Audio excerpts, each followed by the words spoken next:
The purpose of this record is to show you how to use your imagination to achieve your every desire. Most men are totally unaware of the creative power of imagination and invariably bow before the dictates of facts and accept life on the basis of the world without. But when you discover this creative power within yourself, you will boldly assert the supremacy of imagination and put all things in subjection to it. When the man speaks of God in man, he is totally unaware that this power called God in man is man's imagination. This is the creative power in man. There is nothing under heaven that is not plastic as potter's clay to the touch of the shaping spirit of imagination. Once a man said to me, "You know, Neville, I love to listen to you talk about imagination. But as I do so, I invariably touch the chair with my fingers and push my feet into the rug, just to keep my sense of the reality and the profundity of things." Well, undoubtedly he is still touching the chair with his fingers and pushing his feet into the rug. But now let me tell you another one who didn't touch with her fingers and didn't push that foot of hers onto the board of the streetcar. It's the story of a young girl, just turned 17. It was Christmas Eve, and she is sad of heart. For that year, she had lost her father in an accident, and she's returning home to what seemed to be an empty house. She was untrained to do anything, so got herself a job as a waitress. This night is quite late, Christmas Eve. It's raining. The car is full of laughing boys and girls home for their Christmas vacation. And she couldn't conceal the tears. Luckily for her, as I said, it was raining. So she stuck her face into the heavens to mingle her tears with the rain. And then, holding the rail of the streetcar, this is what she did. She said, "This is not rain, but this is spray from the ocean. And this is not the salt of tears that I taste, but this is the salt of the sea in the wind. And this is not San Diego. This is a ship, and I'm coming into the Bay of Samoa." And there she felt the reality of all that she had imagined. Then came the end of the journey, and all are out. 10 days later, this girl received a letter from a firm in Chicago saying that her aunt, several years before, when she sailed for Europe, deposited with them $3,000 with instructions that if she did not return to America, this money should be paid to her niece. They had just received information of the aunt's death and were now acting upon her instructions. 1 month later, this girl sailed for Samoa. As she came into the bay, it was late that night, and there was salt of the sea in the wind. It wasn't raining, but there was spray in the air, and she actually felt what she felt 1 month before, only this time she had realized her objective. Now this whole record is technique. I want to show you today how to put your wonderful imagination right into the feeling of your wish fulfilled, and let it remain there and fall asleep in that state. And I promise you from my own experience, you will realize the state in which you sleep if you could actually feel yourself right into the situation of your fulfilled desire and continue therein until you fall asleep. As you feel yourself right into it, remain in it until you give it all the tones of reality, until you give it all the sensory vividness of reality. As you do it, in that state, quietly fall into sleep. And in a way you will never know, you could never consciously devise the means that will be employed, you will find yourself moving across a series of events leading you towards the objective realization of this state. Now here is a practical technique. The first thing you do, you must know exactly what you want in this world.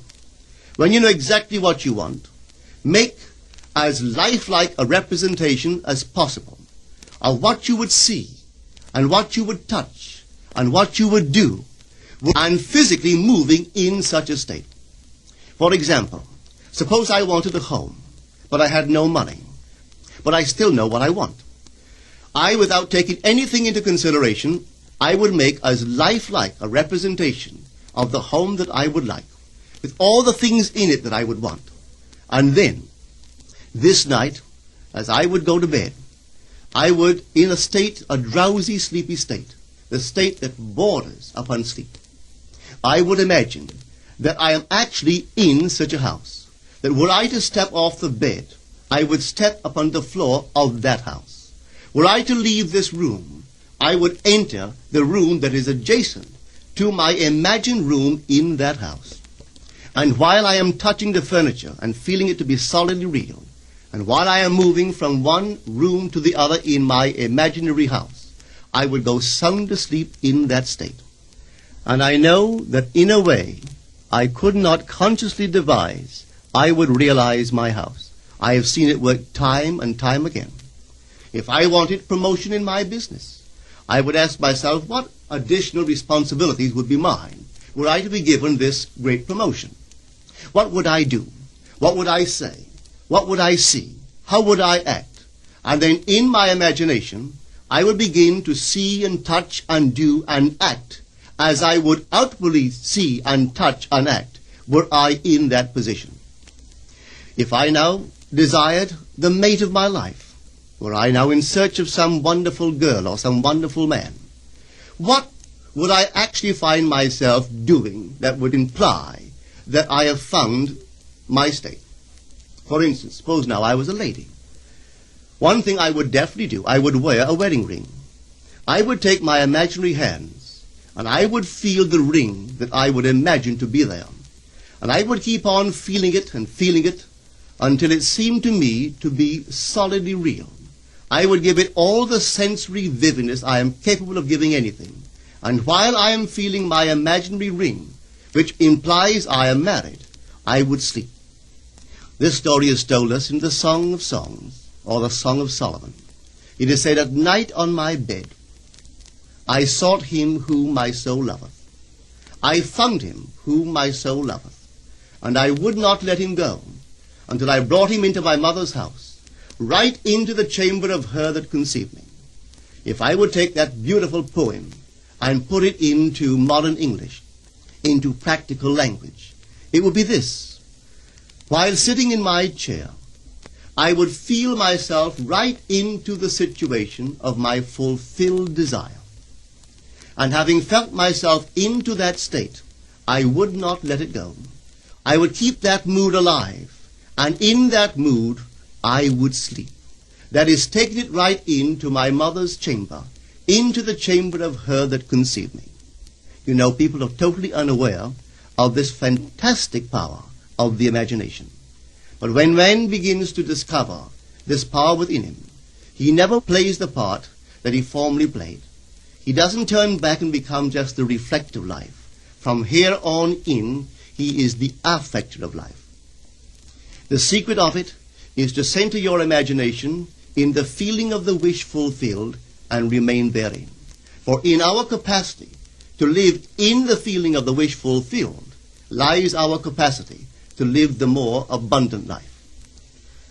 Most of us are afraid to imagine ourselves as important and noble individuals, secure in our contribution to the world, just because at the very moment that we start our assumption, reason and our senses deny the truth of our assumption.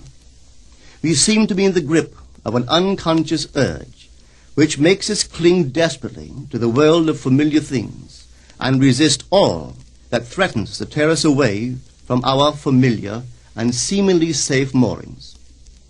But I appeal to you to try it. If you try it, you will discover this great wisdom of the ancients, for they told it to us in their own strange, wonderful, symbolical form.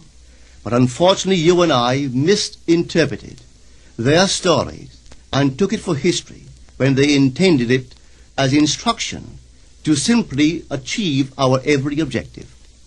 You see, imagination puts us inwardly in touch with a world of states. These states are existent, they are present now, but they are mere possibilities while we think of them. But they become overpoweringly real when we think from them and dwell in them. You know, there's a wide difference between thinking of what you want in this world and thinking from what you want. Let me tell you, when I first heard of the strange and wonderful power of the imagination, it was in 1933 in New York City. An old friend of mine taught it to me. He turned to the 14th of John, and this is what he read. In my Father's house are many mansions. If it were not so, I would have told you. I go to prepare a place for you.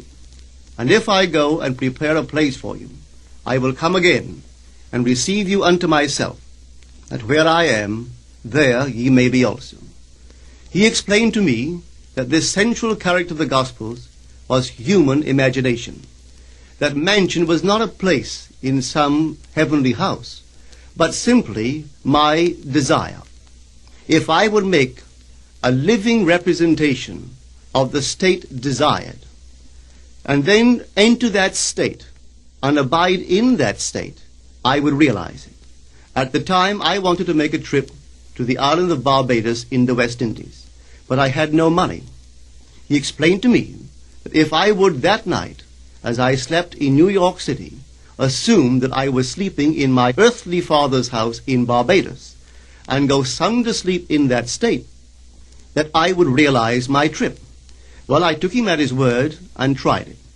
For 1 month, night after night, as I fell asleep, I assumed I was sleeping in my father's home in Barbados.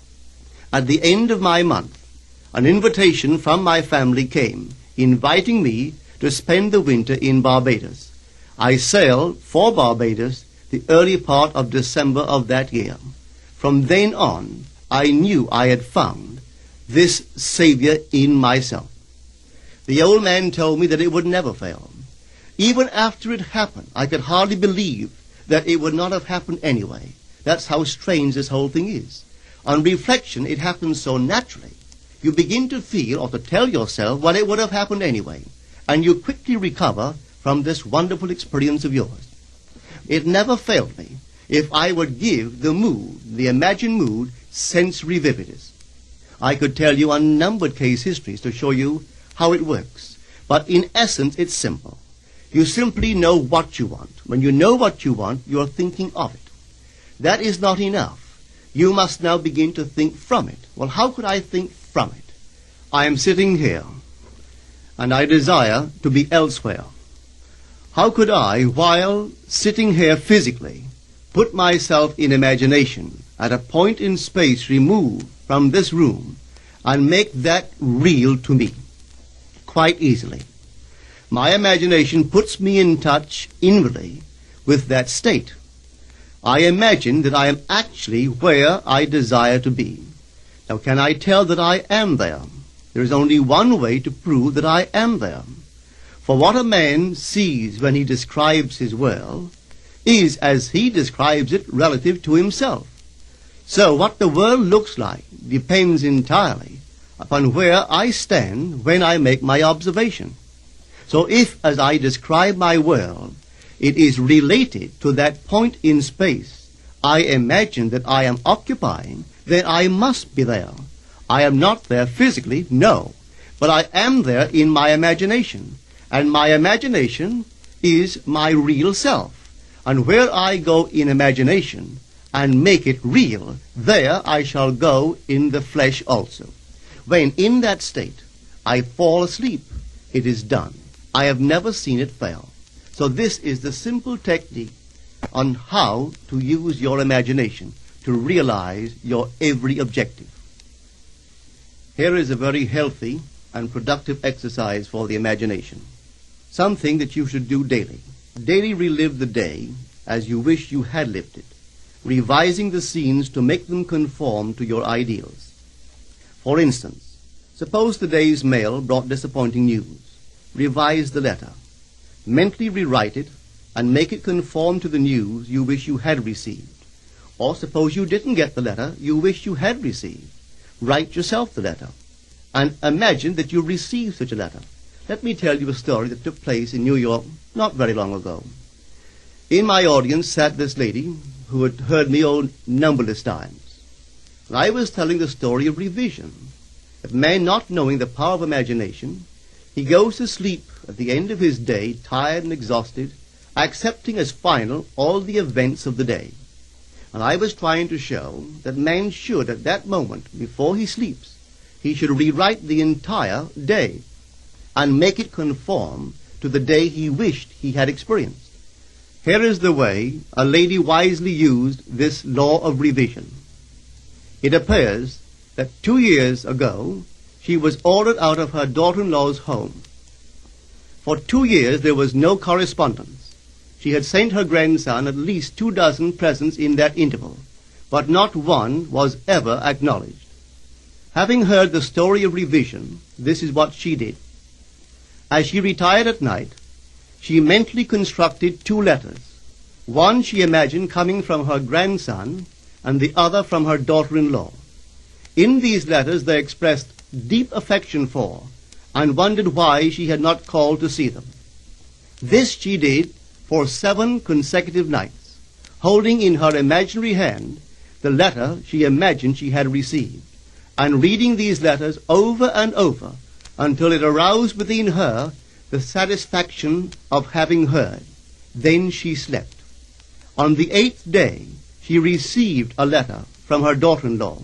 On the inside there were 2 letters, one from her grandson and one from the daughter-in-law. They practically duplicated the imaginary letters that this grandmother had written to herself 8 days before. This art of revision can be used in any department of your life. Take the matter of health. Suppose you were ill. Bring before your mind's eye the image of a friend. Put upon that face an expression which implies that he or she sees in you that which you want the whole world to see. Just imagine he is saying to you that he has never seen you look better, and you reply, I have never felt better. Suppose your foot was injured. Then do this. Construct mentally a drama which implies that you are walking, that you're doing all the things that you would do if the foot was normal, and do it over and over and over until it takes on the tones of reality. Whenever you do in your imagination that which you would like to do in the outer world, that you will do in the outer world. The one requisite is to arouse your attention in a way and to such intensity that you become wholly absorbed in the revised action. You will experience an expansion and refinement of the senses by this imaginative exercise, and eventually achieve vision in the inner world. The abundant life promised us is ours to enjoy now, but not until we have the sense of the Creator as our imagination can we experience it. Persistent imagination, centered in the feeling of the wish fulfilled, is the secret of all successful operations. This alone is the means of fulfilling the intention. Every stage of man's progress is made by the conscious, voluntary exercise of the imagination. Then you will understand why all poets have stressed the importance of controlled, vivid imagination. Listen to this one by the great William Blake. In your own bosom you bear your heaven and earth, and all you behold, though it appears without, it is within, in your imagination, of which this world of mortality is but a shadow. Try it, and you too will prove that your imagination is the Creator.